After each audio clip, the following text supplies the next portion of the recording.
The longest flowing river is Ganges water. Length and width of this Ganges, you cannot even measure. Don't sages have a interesting transportation system. Through Ganges, they are touching the Lord directly and they will be certainly purified.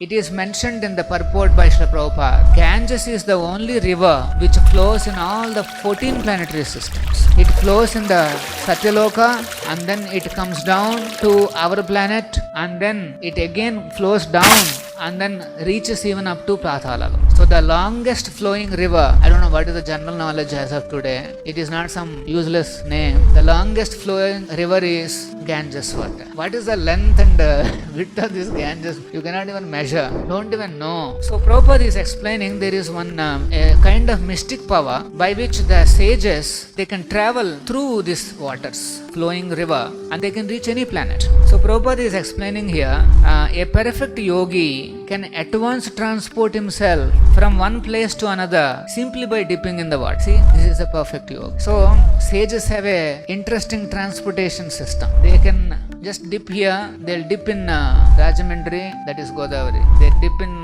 Ganges and then they can get up in Pataloka. That somebody sees them, no, they take a dip here, they are not visible. They come up in Patala. That is called mystic power. So, and here it is mentioned that Swajata Kalapai Upasprashantasta. That means it is also given the detail that their heads are wet. The sages' heads, they are wet. Why? Because Ganges water has touched them. Charanopadhanam, the water which has touched the lotus feet of the Lord, that has touched the heads of the sages. So Prabhupada is mentioning here very nicely that anybody who takes the water of Ganges on their heads, surely they are touching the lotus feet of the Lord directly. So because the water has washed the lotus feet of the Lord, if somebody is taking the water on their heads, actually they are touching the lotus feet of the Lord directly. Through Ganges, they are touching the Lord directly and they will be certainly purified. But Prabhupada is saying, after purification, if one doesn't commit the sinful activities again, then certainly he will be delivered. But if somebody commits the sinful activities after touching this river, or touching the deity, or touching the Lord in various forms, Krishna has manifested his presence in so many ways for us to touch him directly. The most potent form in this age is chanting of this Hare Krishna. We are touching Krishna directly. Hare Krishna, Krishna Krishna, Hare Hare, Hare Rama, Rama, Rama.